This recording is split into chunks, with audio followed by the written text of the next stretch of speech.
Good evening, everyone, and welcome to the Value Notes webinar. The topic for today is competitive intelligence. Are you seeking the right answers? I'm Varsha Titale. I'm a director at Value Notes, and I'm going to be your presenter today. So here is this agenda for today's session. I will start with a brief introduction to Value Notes, and then we'll go straight on to the topic. Competitive intelligence, or CI in short, is important for every organization. It can make the difference between winning and losing. But CI can only deliver on this promise if you ask the right questions. That is because the right answer to the wrong question is still a wrong answer for your organization.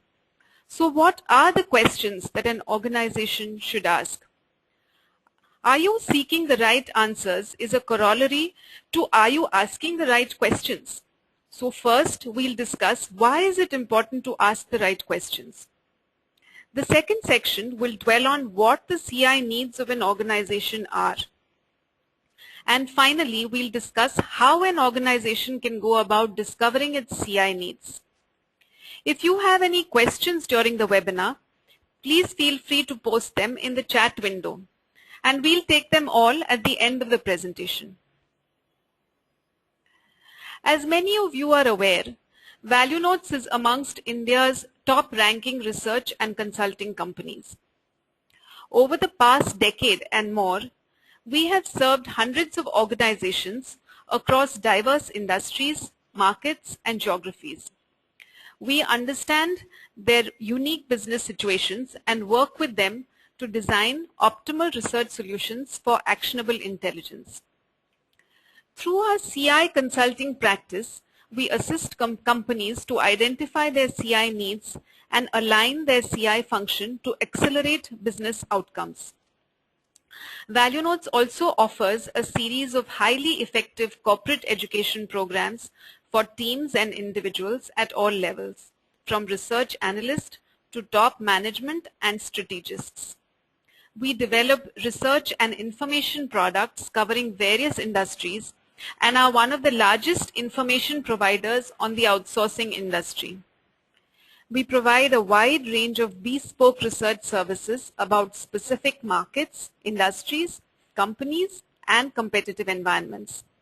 Some of our clients also engage us to manage their research back office. One of the key reasons why our clients trust us as partners and custodians of their business information is our strong ethical framework based on the SKIP code. Our CEO Arun Jethmalani is the founder and current chairman of SKIP India chapter. Our clients include not only Fortune 500 companies, but also fast-growing enterprises from all over the world. While we are a global research company, Value Notes is also the India market specialist. Owing to our flagship product in the Indian financial markets and a deep understanding of the local business environment, we can offer unmatched insight into India and the emerging markets economic model. We are noted by our clients for the value we bring them by way of actionable intelligence. Coming back to our topic for the day, why do we need competitive intelligence, or why are we asking these CI questions in the first place? Firstly, we keep tabs on our business environment so that we don't get any nasty surprises.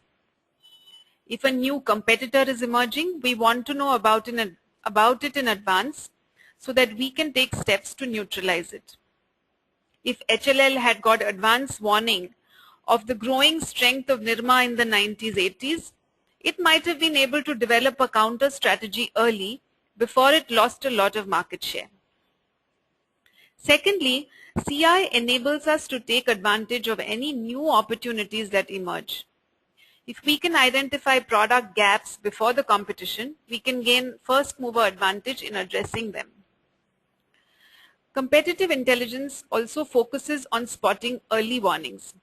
It tries to anticipate what will happen in the future, and therefore it enables us to be proactive rather than reactive with reference to the changes happening around us.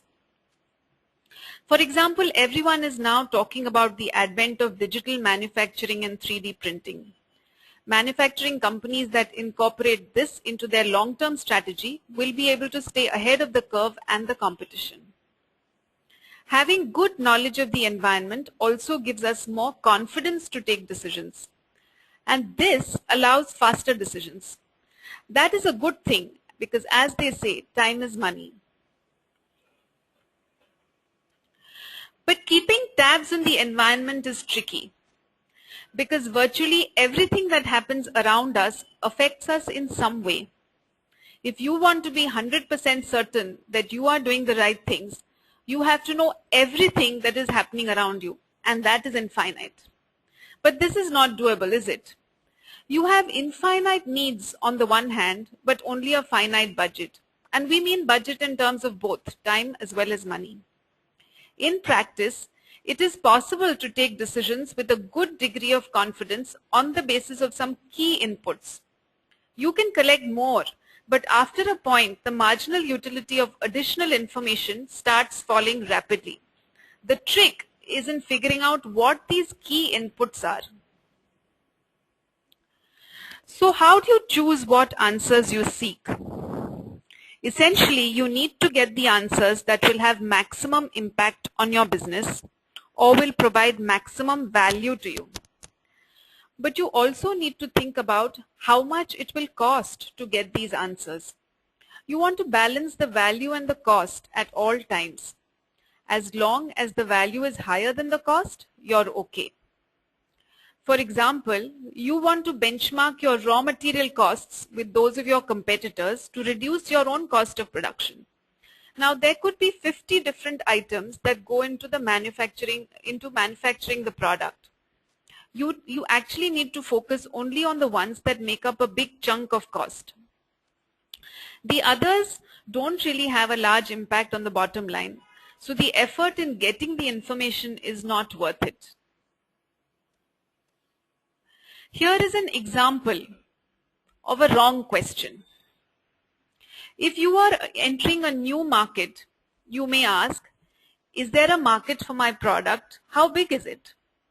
But the answer to this question, while it may be interesting, is not so useful as it won't tell you what to do. A better question may be, can I exploit the market, and what do I need to do to exploit the market? So what happens if you ask wrong questions? Firstly, you overinvest in useless stuff. You're working hard and spending all these precious resources to get intelligence, but it's not really helping your business do any better. For example, many companies do news monitoring on a regular basis. The daily news is sent out to the management. If the news is only repeating what the people are reading in the newspaper anyway, most people won't really benefit from this activity. They may not even bother to read it. On the flip side, you may miss looking at things that are critical for your business. And this can happen even to large businesses. Missing the implications of technology changes have cost some companies their very survival in the past. What happened to Kodak, film business in the 1980s, or more recently to Blockbuster, the DVD rental company, or Barnes & Noble, the bookstore chain, or EMI, the record company, are all examples of this. Or you could miss opportunities which could give your competitors an edge over you. Without the right intelligence, you could also adopt wrong strategies and waste precious time and money. For example, Kellogg's cornflakes failed miserably when they were first introduced in India. Indians prefer warm milk in their cereal, but their original product was made for cold milk, so it became soggy when warm milk was poured on it. Once they realized this, they developed a product that remained crispy longer even in warm milk, and then they were able to increase their sales. Finally, without the right intelligence, your competitors could move ahead of you and eat into your pie. So you need to ask the right questions for surviving and growing in your business, you also need to ask questions to maximize the return on your investment in competitive intelligence. To be able to do this, you need a robust CI framework for your organization.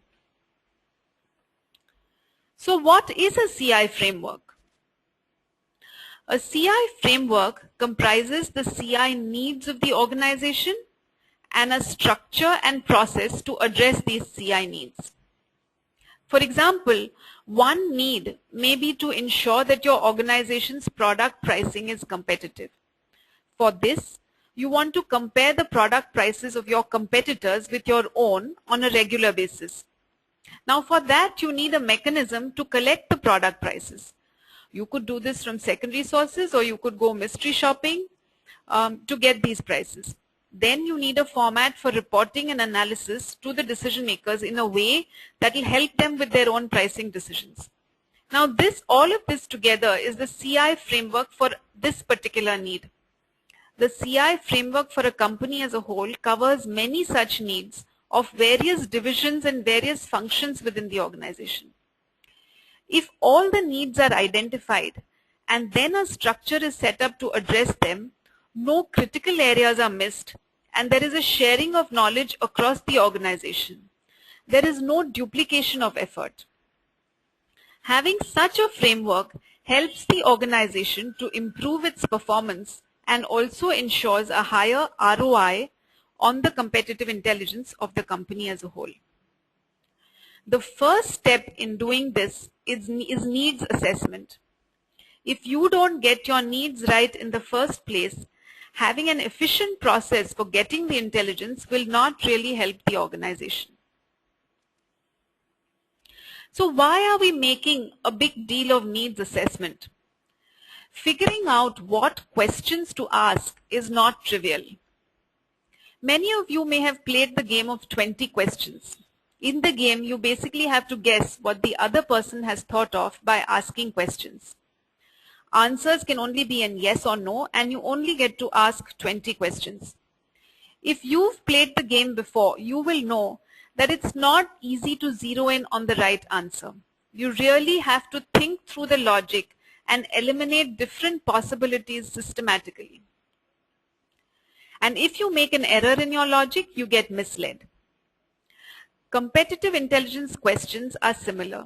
If you are not careful, you could miss some crucial part of your environment, and that could become a source of surprise for you. Needs identification is therefore not trivial. Organizations need to invest time and effort in getting it right. Competitive intelligence questions of an organization are of three types. You need to look at all three types of needs to make sure that you don't miss any important ones. Early warning topics relate to different parts of your environment that you want to monitor on a regular basis. To watch, you need to do this to watch for any threats to your business and also to identify any new opportunities that you can take advantage of. For example, if changes in exchange rates have a big impact on your revenues or profits, you want to watch them carefully, you want to analyze them, and you want to anticipate future changes. Strategic topics relate to specific goals and strategies of the company. What are the answers that will help you with these strategies? What will help to make these strategies succeed? For example, your company wants to enter a new product segment or a new geography. What does it need to know to ensure that its entry is successful? Now, it may need to understand local regulations, customer preferences, local competition, supply chain, and so on, so that it can design its own entry strategy accordingly. Finally, there are the competitors. If you want to maintain an edge over them, to get more market share, you have to watch their moves. What are they doing better than you? What are they doing worse than you? Where are they headed? And so on. In addition to your direct competition, you must also look at indirect competitors and potential competitors. An indirect competitor is a business that provides a different solution or a product from yours, but satisfies the same need of the customer as you do. For instance, ready-to-cook meals could be indirect competition for the fast food business. Potential competitors are those companies that could become your direct competitors in the future. For example, if you're in the fast food business, global fast food chains that don't have a presence in India could enter the country and compete with you. Or companies that are currently in the food processing business could get into the fast food business and they could become your competitors. Once you identify the broad topics to cover, you then need to drill down to questions at a granular level. For instance, your broad question may be, will your product be lowest cost and highest quality? And to answer this, you may have many more questions relating to your competitors, such as what is their source of raw material, what technology are they using, what is their cost of production, quality processes, and so on. We have seen different types of CI needs. So how does an organization go about identifying these systematically, and who should do this? The key thing to remember is that competitive intelligence failures in an organization occur not because individuals in the organization are incompetent. They could all be very competent, but each person has a limited perspective, and each one has a different perspective and understands different things well. The finance head, the marketing head, the sales head, the technology head, and so on. Each one sees and understands a different aspect of the ecosystem.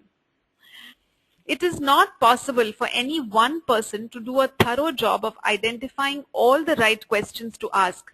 It has to be a collaborative effort so that nothing critical is missed. Also, the senior management in your company needs to get involved in this, because junior and middle-level executives have an even narrower perspective of the environment. Now, there are many techniques that can be used for ensuring that needs assessment is done thoroughly. Here are some of them. You can look at your company's history. What were the events that caught you by surprise? If you didn't anticipate them, you were obviously missing some places you really should have been watching. For example, your competitor may have made sudden aggressive price moves in the past that you had not expected. You now need to ask some questions on the pricing strategies of these competitors so that next time round you are able to anticipate them. You can also systematically evaluate all the external risks to your business plans. What could happen that will cause your plan to fail? Then you can identify the intelligence that will give you advance warning of these events or intelligence that will help you mitigate these risks.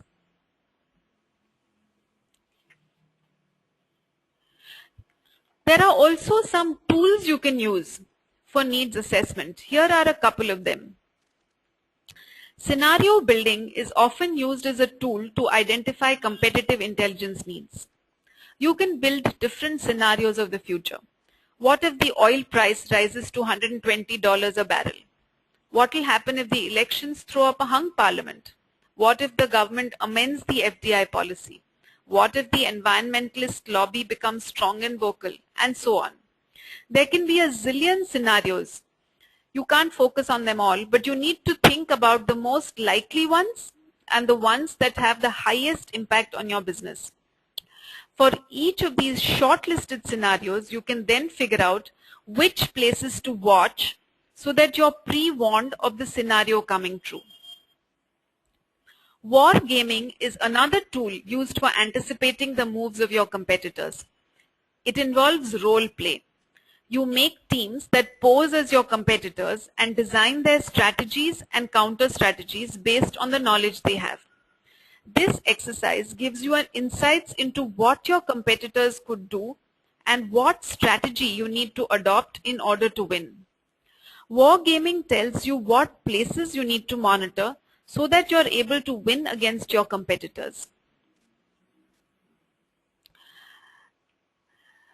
So there are three things that are critical for successful needs assessment.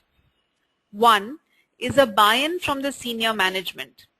Needs assessment cannot be done successfully at a junior level in the organization. Needs assessment can be done for a division, unit, or a function of a company.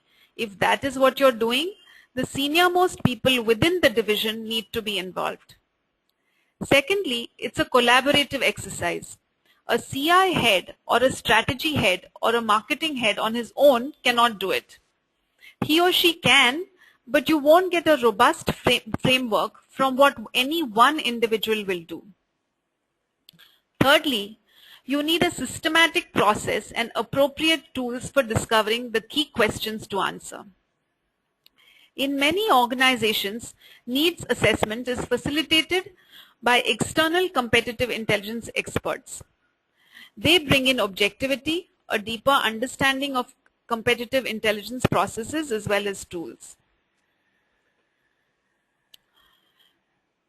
To summarize, competitive intelligence is important not only for accelerating a company's business objectives, but even for its very survival. Companies that create a framework for competitive intelligence are able to realize a higher ROI on their CI efforts and also get better quality intelligence.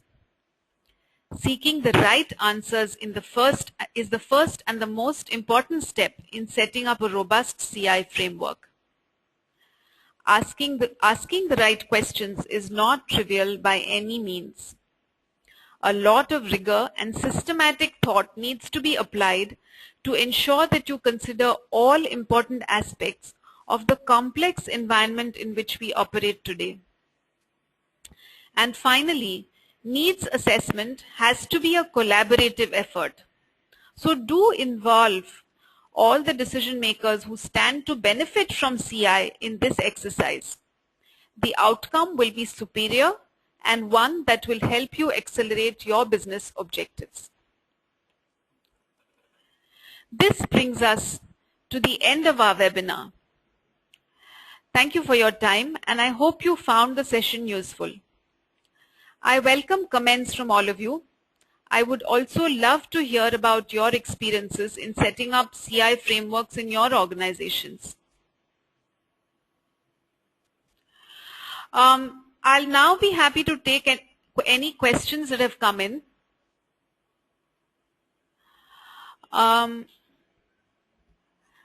Here is the first question. It comes from Amit. How is CI needs assessment done in practice? How do you form a committee for it? What are the steps and how long does it generally take to do it? Different companies could be doing CI now. Different companies could be doing CI differently, but we have a suggested methodology for this. So here is what we would suggest. You could start with first identifying a facilitator. It could be somebody internal or external. Basically, the facilitator needs to be a knowledgeable person.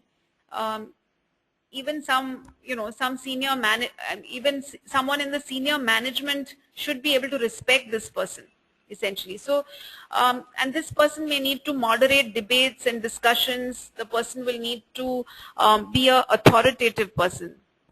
Then the facilitator can have individual discussions with all the senior people, either face-to-face or sometimes we encourage questionnaire-based discussions to discover the key intelligence topics of the company. Now, when you talk to different people, there will be differences in what each one identifies. So then you need to do a collaborative brainstorming, and then you need to gain consensus on what the key intelligence topics for the company really are. Then you can prioritize the topics and see which ones are most important, because like I said earlier, you can't address everything because you'll have a limited budget. Then once you prioritize your topics, you can drill down on the individual topics and then identify the granular level questions that you want to ask. Now this again can be done collaboratively to make sure that you ask all the relevant questions. Again, we have some tools. For instance, you can map the ecosystem.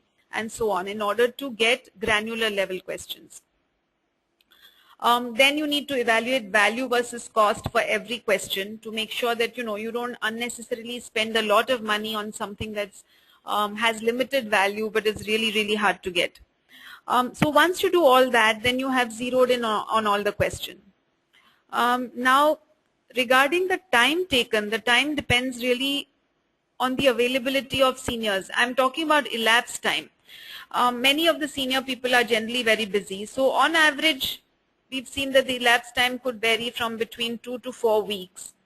And the time investment by each senior person again could vary from between about 2 to 4 man days, depending on how complex the business, how complex your business really is. I hope that answers your question. I'm just looking at the other questions that have come in. Raina asks, are there any industry standards around CI frameworks? Raina, there are no set industry standards as such, but essentially there are best practices that you can draw on, and these are really best practices that have been set up by companies that have been doing CI for a very long time. I see another question. How do you measure the returns on CI in terms of business profitability or savings in dollars? This is a question from Rupesh. Rupesh, it is quite hard. Measuring the return on CI is an entire topic on its own, and it is very difficult. So there are various ways in which you can do it. One is really based on judgment. So for instance, I can ask a question saying, if I give you this intelligence, how much do you think your revenue will go up by? Or how much do you think you can increase your profit by? So depending on how critical that input is. So we took an example earlier about costs of raw materials, for instance. Now, if you're in any chemical business, cost of raw materials are very critical, and when you're buying, suppose you have a large business, you're buying commodities in bulk, even a difference of 1 or 2 rupees per unit can make a huge difference. So in cases like that, you're willing to spend a lot of money to figure out what are the sources of raw materials your competitors have, or what prices could they be buying at, or how are the prices being negotiated, and so on. So really you have to evaluate, you have to take a call on how much it's going to benefit you. It's not generally, people don't generally do that, but if you really want to see what is your ROI, you need to take a call on that, and you need to make value judgments. I have another question here from Greg. He says the CI needs change CI needs change when the environment changes. How often does a company need to review its CI needs? Greg, a company has different types of CI needs. So you have tactical CI needs and you have strategic CI needs. Tactical are short-term needs. For example, if your sales company is making, say, a pitch to a big client, they need some intelligence on the client, on the target, to be able to develop a good proposal. These are very short-term needs. But today, what we've been talking about today, we've really been talking about long-term needs of the organization. And you definitely need to review them and do a needs assessment exercise at least once a year, say when you're doing your annual planning. Now, depending on how dynamic your industry is, you may need to review these needs every 6 months or every quarter, or even more often than that. If there are any significant developments in the industry, for example, if there's a new entrant or there's a big M&A activity, you will need to tweak what you monitor, and as it happens, as soon as there's a news, and if it's an unanticipated activity, you may need to reevaluate what's happening.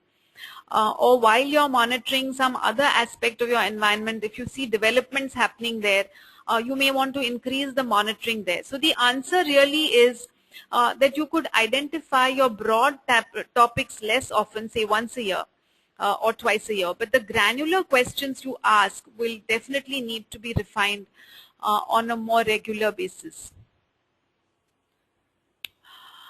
Vinu Ahuja asked, what kinds of tools can be used for competitive intelligence? Vinu, from what I understand, you're asking me what are the ways in which you can gather intelligence. There are many different ways in which you can do it. There are many sources of information.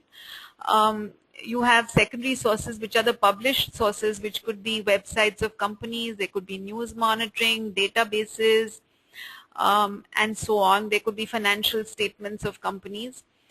For primary sources, if you're talking about India, in India, primary sources are much more valuable. In primary sources, you have internal sources within your company. So people within your company, like your own sales people who interact with the outside world, will have a lot of intelligence. Or you could go out and speak to people within your environment. For example, you could talk to regulators, you could talk to your distributors, you could talk to your customers, and so on. Okay, no, I'm using all these sources. We know you're asking about analysis tools. So there are hundreds of analysis tools we know, and maybe we can discuss these separately. Maybe we can take these offline. There are hundreds of them. You've mentioned BCG, GE. Yes, there is SWOT, there is Porter's, there's Four Corners. There's many different tools, and we need to decide which ones we can use in which situations. Maybe we can take this discussion offline, we know, since it's a slightly different topic from the topic for today. How can we connect? We know my email ID is varsha@valuenotes.co.in. I'll be happy to answer your emails. I have a question from Savita, and she says, can you share this presentation with us? Yes, Savita, we will be putting up a recording of this presentation on our website, and you can view it there, or you can download it from there. We also have published a white paper on needs assessment, which is also downloadable from our website, www.valuenotes.co.in. I think we are coming on to the end of our time on this webinar. If you have any further questions, or if I've missed any questions asked today, you can send them to me by email. I already told you my email address, varsha@valuenotes.co.in. And we'll be posting a recording of today's webinar on the website, and we'll mail a link of this recording to you in case you want to download it. You can even share it with others who may be interested in it and who may have missed today's presentation. We'll also mail you a short feedback form on how you found our presentation, and we would appreciate you if you could fill it up. It will help us understand your perspectives better. Thank you again for attending today's webinar, and good evening to all of you who are on India time, and for those in the US, have a nice day. Thank you.